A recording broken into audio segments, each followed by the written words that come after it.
हिंदू मौन, Abdul, suitcase, fridge, भगवान ऐसी लड़की किसी को ना दे। आप ये सारे शब्द देखिए। इस पर बात करने से पहले आपको बता दें कि आफताब पूनावाला नाम के शख्स पर आरोप है कि उसने 27 साल की श्रद्धा को मार डाला, उसके शव के टुकड़े टुकड़े कर दिए। लेकिन अब कुछ लोग इंसानियत के टुकड़े कर रहे हैं। श्रद्धा की मौत पर कोई मीम बना रहा है, कोई कटाक्ष वाले पोस्टर शेयर कर रहा है, कोई मौत में धर्म वाला एंगल ढूंढ कविता लिख रहा है, कोई मोरल पुलिसिंग कर रहा है, कोई सांप्रदायिक सियासत। सब अपना अपना नफरती एजेंडा ठेल रहे हैं। इसलिए हम पूछ रहे हैं, जनाब ऐसे कैसे? 18 मई 2022 को आफताब अमीन पूनावाला ने दिल्ली के छतरपुर इलाके में एक अपार्टमेंट में कथित तौर पर अपनी लिव इन पार्टनर श्रद्धा की हत्या कर दी। पुलिस के मुताबिक हत्या के बाद आफताब ने श्रद्धा के शरीर के टुकड़े किए, शव के टुकड़ों को रखने के लिए 300 लीटर का फ्रिज खरीदा, घर में शव की बदबू ना फैले इसलिए अगरबत्ती जलाई, फिर रात में निकलकर करीब 1 महीने में 18 जगह शव के टुकड़े फेंक दिए। आखिरकार हत्या के 6 महीने बाद आरोपी आफताब पुलिस की गिरफ्त में है। लेकिन नफरत आजाद है। विभत्स और खौफनाक घटना पर भी कुछ लोग चुटकुले कह रहे हैं। आप इन ट्वीट्स को देखिए। कपिल मिश्रा को इस मामले में लव जिहाद का एंगल दिखता है, मतलब मुसलमान नाम दिखा, जिहाद दिख गया। अरुण यादव के ट्वीट देखिए, साध्वी प्राची के ट्वीट देखिए। यहां अब्दुल शब्द मुसलमानों के लिए इस्तेमाल किया गया है। कई लोग पूछेंगे सूटकेस को लेकर ट्वीट क्यों हो रहा है। दरअसल सूटकेस इसलिए क्योंकि कुछ ऐसे केस सामने आए थे जिसमें हत्या के बाद लड़का या लड़की का शव सूटकेस में मिला था। इसमें से कुछ मामले इंटरफेथ मैरिज के भी थे। लेकिन ट्वीट करने वाले बड़ी धूर्तता के साथ नैरेटिव सेट करने की कोशिश कर रहे हैं कि हिंदू मुसलमान के बीच शादी का मतलब हिंदू लड़कियों की हत्या और फिर सूटकेस में लाश मिलना। अगस्त 2022 में गाजियाबाद में एक लड़की ने अपने कथित प्रेमी की हत्या कर दी। लड़की का नाम था प्रीति और लड़के का फिरोज। प्रीति फिरोज के शव को एक बड़े सूटकेस में भरकर ले जा रही थी, तभी पुलिस ने उसे गिरफ्तार कर लिया। दोनों गाजियाबाद में लिव इन रिलेशनशिप में रहते थे। लेकिन क्या इसे धार्मिक एंगल देना सही होगा? नहीं। आप ये ट्वीट देखिए। श्रद्धा की लाश को टुकड़े करके आफताब ने फ्रिज में रखा था, लेकिन इन जनाब को इसमें भी पोस्टर बनाना था, मीम बनाना था, इनको आवर और देयर करना था। इन्हें श्रद्धा से मतलब नहीं है, समाज को आवर और देयर में बांटना मकसद है।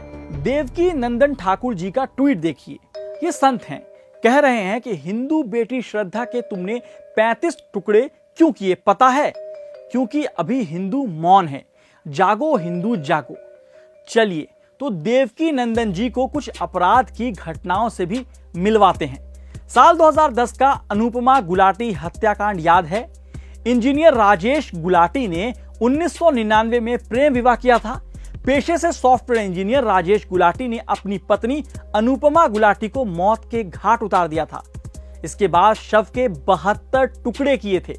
पत्नी के शव को डीप फ्रीज में रखा था। जब शव बर्फ में जम गया तो स्टोन कटर मशीन से अनुपमा के टुकड़े करता और धीरे धीरे मसूरी के जंगलों में फेंकता था। दोनों का धर्म क्या था? क्या धर्म देखकर अपराध की प्रकृति तय करेंगे? एक और केस देखिए। उत्तर प्रदेश के जिला गाजियाबाद में साल 2018 में सविता ने अरुण के साथ मिलकर अपने पति चंद्रवीर की हत्या कर दी। पत्नी और उसके प्रेमी ने पहले चंद्रवीर को सिर में गोली मारी, फिर एक हाथ को कुल्हाड़ी से काट डाला। लाश को अरुण ने अपने घर में 6 फुट गहरा गड्ढा खोदकर दबा दिया। 4 साल बाद अब सच सामने आया है। नफरती ट्विटरबाज इस अपराध पर क्या कहेंगे? तेलंगाना के वारंगल में एक कुएं से 9 लोगों की लाश मिली थी। आरोपी संजय कुमार यादव ने 9 लोगों का मर्डर इसलिए किया ताकि ये पता ना चल जाए कि उसने अपनी गर्लफ्रेंड रफीका की हत्या की है। संजय ने प्रेमिका को खाने में नींद की गोली दी, बेहोश होने पर गला घोंटा और शव को ट्रेन से फेंक दिया। इसी तरह 9 और लोगों को सबूत मिटाने के लिए बोरे में बंद करके कुएं में फेंक दिया। और तो और अब फिल्म एक्टर सोनाक्षी सिन्हा को ट्रोल किया जा रहा है। उनके पिता शत्रुघ्न सिन्हा से कहा जा रहा है कि बेटी को शादी में फ्रिज देंगे या सूटकेस। पता है ये सब क्यों कहा जा रहा है? क्योंकि सोनाक्षी सिन्हा के एक दोस्त हैं, जहीर इकबाल। मतलब इंटरफेथ दोस्ती, शादी, रिश्ते हुए नहीं कि धर्म के ठेकेदार आहत हो गए और फिर नफरत की उल्टी करने लगे। एक बात साफ है, यहां श्रद्धा की मौत का दुख इन लोगों को नहीं है, बल्कि धर्म और महिलाओं की जिंदगी पर पाबंदी लगाने की कोशिश है। विडंबना देखिए, कुछ लोग श्रद्धा को ही उसकी मौत का गुनहगार मान रहे हैं, उस पर ही इल्जाम डाल रहे हैं। एक श्रद्धा नहीं, हर दिन पैट्रियार्की कई श्रद्धा का कत्ल कर रहा है। आप आंकड़े देखिए, नेशनल क्राइम रिकॉर्ड ब्यूरो मतलब एनसीआरबी के मुताबिक साल 2022 में डॉरी यानी दहेज को लेकर देश भर में 13,534 मामले दर्ज किए गए, जो 2020 में दर्ज मामलों की तुलना में 25% ज्यादा है। दहेज की वजह से हर 77 मिनट पर एक हत्या हुई है। साल 2021 में दहेज हत्या के 6,500 से ज्यादा मामले दर्ज किए गए।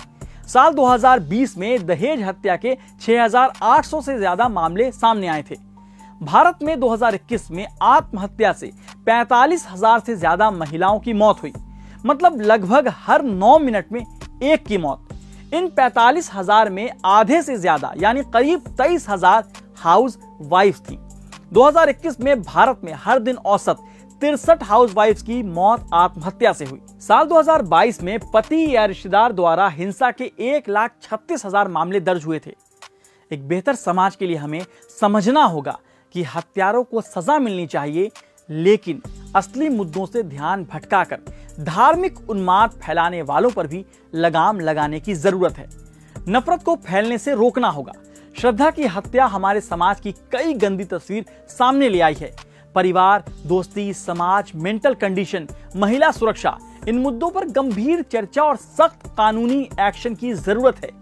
ये नहीं होगा और नफरत फैलाई जाएगी तो हम पूछेंगे, जनाब ऐसे कैसे?